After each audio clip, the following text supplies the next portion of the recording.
Lad os først snakke om versionen, som prægede generationer. Disney-filmen. Udgivet som historiens første animerede spillefilm, introducerede den Snøhvit som prinsessen med hud hvidt som snø, hår svart som ibenholt og læber røde som blod. Hun er forældreløs og bor hos en ond stemor, besat af skønhed, som spørger det magiske spejlet, hvem som er den vakreste i kongeriget. Når spejlet siger, at Snøhvit er pænere, får dronningen panik. Hun sender en jager for at dræbe hende og bringe hjertet hendes som bevis. Men jægeren synes synd på hende, lader Jenta rømme, og hun finder et lille hus i skoven, hjem til de 7 dværgene. Mester, Styg, Søvnige, Glad, Nysende, Grumpy og Tøf. De tager hende ind, og hun tager vare på huset. Dronningen, forklædt som en gammel kvinde, lurer Snøhvit med et forgiftet æble, som sætter hende i dyb søvn. En prins dukker op, kysser hende, bryder forbandelsen, og dronningen dør, mens hun falder fra en klippe. Lykkelig slut, glad musik, alle elsker det, ikke sandt? Men denne versionen er en letbeint adaptation, lavet for barn. Walt Disney ønskede noget magisk og romantisk, så han mygnede op den originale historien, som er mye tyngre. Lad os gå tilbage i tid for at opdage, hvordan det hele startede med Brødrene Grimm, og forberede os på et chok. Den originale versionen af Brødrene Grimm, Mørk og Skummel Brødrene Grimm, 2 tyske folkemindesamlere, publicerede Snøhvit i sin eventyrsamling. I modsætning til Disney var imidlertid ikke denne historien for små børn. Den var en hard lektie om misundelse, svigt og overlevelse. Lad os komme til de mest chokerende detaljerne. I den originale historien er ikke Snøhvit en tenåring. Hun er bare 7 år gammel, når stemoren hendes begynder at forfølge hende. Det starter skummelt. En så ung jente bliver jagtet på. Den onde dronningen beder ikke om hjertet hendes, men om lungene og leveren hendes. Jægeren, i medlidenhed, dræber et vildsvin og giver dyrets organer til dronningen. Og hvad gør hun?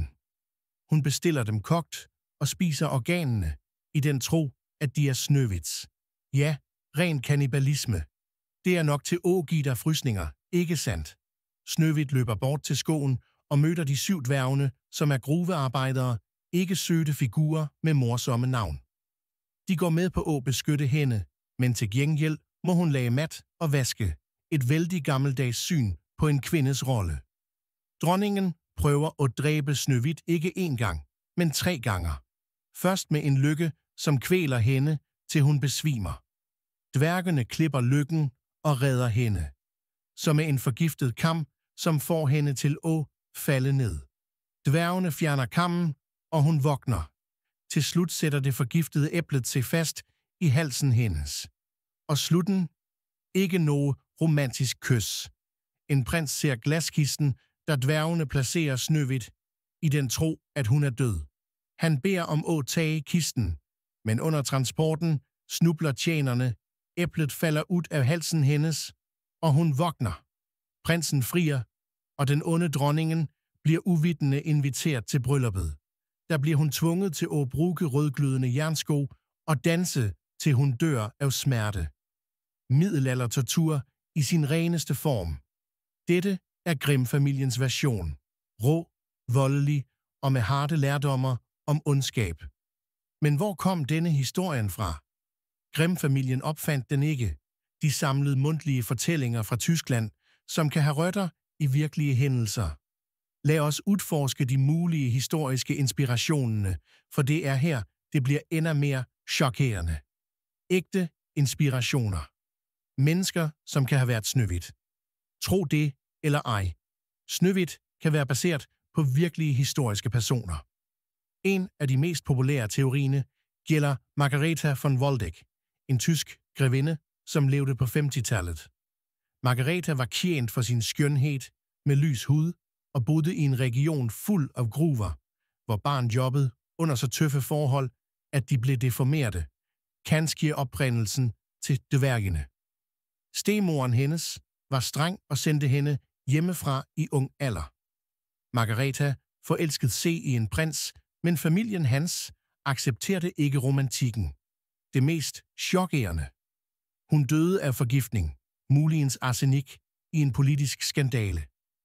Det forgiftede æblet i fortællingen kan være en metafor for denne giften. Og det magiske spejlet? I hendes region var det en by kendt for Ålage spejl, og et lokalt slot har til og med et talende spejl, som gengiver stemmer.